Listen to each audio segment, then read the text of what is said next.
Let's say that you have about $60,000 or $70,000 Canadian to spend on a compact, luxury, and sporty SUV, but you don't want the same car that everyone else has, like the BMW X3 or the Mercedes-Benz GLC. And then this car pops up on your YouTube feed, and you start to think, should I buy this instead of the German cars? But then you also remember that Italian cars have this stereotype of being unreliable and complete lemons. So is this a lemon, or should you genuinely consider buying this over the German rivals? Let's go for a drive and find out.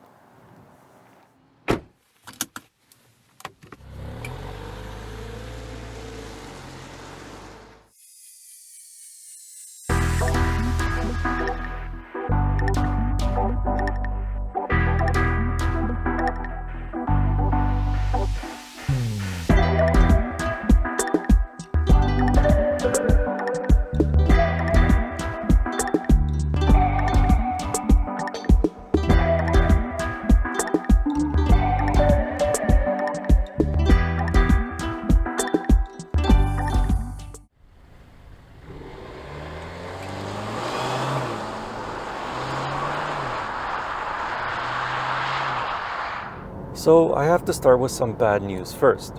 When you think of an Italian car, you think of something flamboyant, something exciting, something exotic sounding. Unfortunately, the engine in this Alfa Romeo Stelvio is none of those things, especially in the sounds department. At idle, it almost sounds like a diesel. And also this engine, the red line for this engine I should say, is at 5,500 RPMs. Any lower and you think that it is a diesel.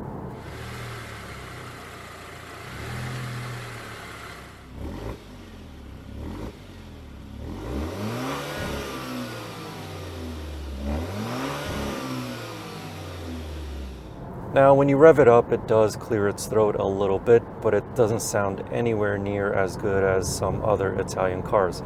Even the the top spec trim of this Stelvio, the one with the V6 engine, that one sounds really good. This one, it almost sounds like a vacuum cleaner. Even Mercedes-Benz in their AMG division makes better sounding turbocharged four-cylinder engines. But at least it does have a lot of power. So the engine is a 2-liter turbocharged four-cylinder and it produces 280 horsepower and 306 pound-feet of torque. Alfa Romeo claims a 0 to 60 time of 5.5 seconds. This engine does have a slight hint of turbo lag, but once it gets into its sweet spot between 4,000 and 5,000 RPMs, it just pulls really, really hard. But again, it's unfortunate that you don't have more RPMs to play around with. But turbocharged engines aren't meant for high revving. Those are naturally aspirated ones. So for this one, it has plenty of power throughout the power band, but again, sweet spot is between 4,000 and 5,000 RPMs. For an SUV that weighs about 4,000 pounds with an engine that is more powerful than the base engine in the German rivals, the fuel economy of this 2023 Stelvio is not that bad. It's officially rated for 10.8 liters per 100 kilometers in a city and 8.3 liters per 100 kilometers on a highway. With mostly city driving, I averaged 10.3 liters per 100 kilometers during my time with the SUV. The engine has 3 different drive modes which have the acronym of DNA. Dynamic is the sportiest setting, Natural is the default setting for everyday driving, and Advanced Efficiency is for the best fuel economy. Not only does this last mode soften the throttle response, but at highway speeds, it will shift, quote unquote, the transmission into neutral so that there is no engine braking whenever you lift your foot off the throttle pedal. This coasting feature is becoming more common in other brands as well, and it also allows the car to travel a little bit further while using less fuel. As soon as you touch the throttle or the brake pedals, the transmission immediately gets put back into gear so that you remain in complete control. At least, that's what I think this transmission is doing. I'm not an engineer. Paired with this engine is an 8-speed automatic transmission, and this is a really, really good automatic. In normal mode, or natural mode I should say, the shifts are nice and smooth and exactly what you want for just driving around town. In dynamic mode, the shifts are faster, and also if you decide to use the paddle shifters, they respond very quickly. And they also have a very satisfying click to them. I don't know if the microphone can pick it up, but they are so good to use. Unfortunately, you can't really see them from this perspective. You have to sort of duck your head to be able to see them because they are the same diameter as the steering wheel and you can't see them. Also, if you want to reach for the indicator or wiper stalk, you have to go around them because they kind of get in your way. But other than that, they are fantastic and I really like them. Though the 4-piston Brembo calipers and discs may look small in the 21-inch wheels, they are far from inadequate. These front brakes provide the bulk of the stopping force for the Stelvio, and they do a good job of bringing the body to a stop. Additionally, the brake pedal is firm, which gives you confidence whenever you apply your foot on it. Some may find the brake pedal a bit on the sensitive side, so it may take you a little while longer to get used to it. The biggest highlight of this Alfa Romeo Stelvio is the way that it drives around corners. The steering is unbelievably quick and sharp. Every little minute input that you give to it, the front wheels immediately turn and the whole car just darts into that direction. Plus, this is a rear drive platform and most of the time power is sent to the back wheels. It's only when those back wheels slip does power get sent to the front wheels. However, to some, this fast steering is a little bit too quick and too responsive because when you're on highways, if you're not smooth, then the whole car starts to feel jittery because every little minute movement you give into the steering wheel, the tires react immediately. So to some, it may get you feeling a little bit sick and a little bit queasy. I'll admit it, it definitely did to me the very first time that I got into the car. But after a while, I got more used to it and it feels nice and smooth and stable on highways. You just need to be a little bit more relaxed with your inputs when you're driving on highways and higher speeds.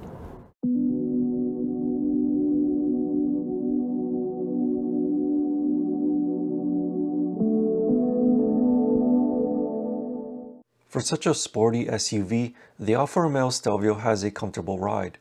It's not as comfortable as the ride of the Mercedes-Benz GLC 300, but you can comfortably take this Alfa over poorly maintained city streets and not feel as though your bones are being pulverized.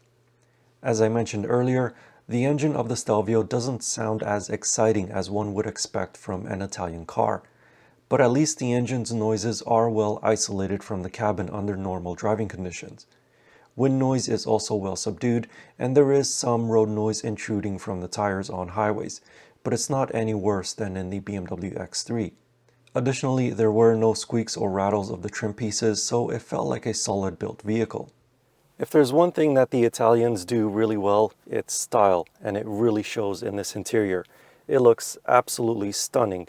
There's real carbon fiber on the center console, on the dashboard, and on the door panel, and it's not overdone, it's just the right amount.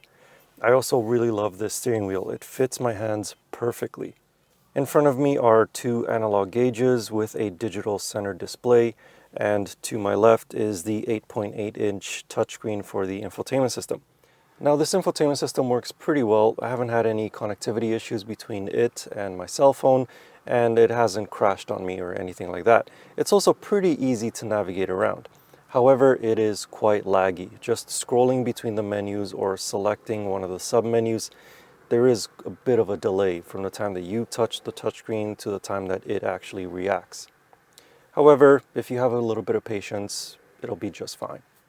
Underneath the air vents are physical climate controls, which I really like. And on the center console, you have your DNA drive mode selector, your volume knob, as well as a rotary knob to control the infotainment system if you don't want to use the actual touchscreen. Additionally, these seats are superb. The bolsters are quite big, but they hold me in really well. For some, they might feel a little bit too tight, but for me, they're just perfect. And in terms of space up here in the front, legroom, I have plenty of it, and headroom, I have just enough. Mind you, this seat is lowered to its lowest position. However, visibility out the front, out the side is really good, but out the back, that sloping rear roof and the small rear windshield is well, it's limiting my rear visibility. In the back, space is at a bit more of a premium. So behind my driving position, my knees are touching up against the back of the front seat. I wouldn't say that they're too squished, however, the back of the front seats is made out of hard plastic instead of softer leather. But at least I can say that I have plenty of space for my feet, even though this seat is in its lowest position. But my biggest complaint about the back seats has to do with headroom. As you can see, no matter how I move my head, my hair is always touching the headliner. On this particular trim level, the outboard seats are heated. There are 2 USB ports. You also have 2 little air vents to direct the air whichever way you want to. And the cup holders are right here. Still is just as stylish as the front though, so that's something. The trunk is also on the small side when compared to the German rivals. There are 524 liters of space behind the rear seats. However, with the rear seats folded, the Stelvio has the same amount of space as its rivals at 1600 liters.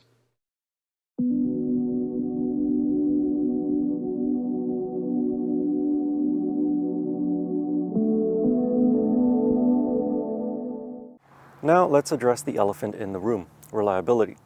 Alfa Romeos, and actually pretty much all Italian cars, have this stereotype of not being reliable. However, 2 years ago I test drove the Alfa Romeo Giulia, and in that video I asked any owner, past or present, if they had any major issues with their vehicles. And for the most part, everyone said that they had no major issues. And all the owners said that they just had regular scheduled maintenance and they've been perfectly happy with their vehicles. So it stands to reason that this one will also be reliable. But don't take my word for it. If there are any owners watching this video, please comment down below and let me and others know what it's actually like to own this car. Has it been a complete lemon for you, or has it been absolutely fantastic and perfectly reliable, and all you had to do was just schedule maintenance? Please comment down below. Additionally, this Alfa Romeo Stelvio is offered with the same warranty that is offered on the German cars.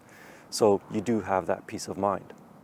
The 2023 Alfa Romeo Stelvio is quite a bit more expensive than its German or Japanese or even American luxury crossover rivals. The 2023 Stelvio Sprint starts at $60,190 Canadian, including destination charges, while this new Estrema trim starts at $71,490 Canadian, again including destination. But at least for the money, the Stelvio has nearly every feature that other luxury crossover SUVs have. Some of these include heated seats in all 4 corners, leather almost everywhere in the cabin, dual-zone automatic climate control, a built-in satellite navigation system, front and rear parking sensors, power liftgates, a panoramic sunroof, a wireless phone charging pad, and that gorgeous real carbon fiber trim. Perhaps the only things that are missing are a rear camera mirror for better rear visibility, ventilated front seats, and a head-up display.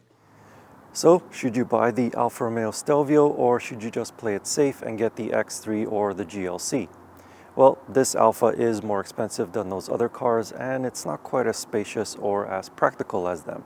So if that is what you need from a luxury compact SUV, then by all means go for the X3 or the GLC, or maybe the Genesis GV70. That one's good too. However, neither of them drive as well as this one does, without having to go into AMG or X3 M40i type of money. Plus, this looks fantastic both inside and outside. It's really comfortable in there, and it's unique. You hardly see these out on the roads, whereas you do see the X3 and the GLC all over the place. So if you do want a more spirited drive and you don't really need that much space, maybe you have a small family, just a kid, or maybe it's just you and your wife, then this car is definitely worth checking out. And as I mentioned earlier, if you do own an Alfa Romeo Stelvio already, then please let me and others know what your ownership has been like. Comment down below. Anyway, if you'd like to know more about this Alfa Romeo Stelvio, I wrote a more detailed review of it over on my website. You can find that link in the video description or click on the pop-up banner right up there. And as always, I will see you in the next car or truck or most likely another SUV. Anyway, thank you for watching. I hope you enjoyed this video, and see you next time.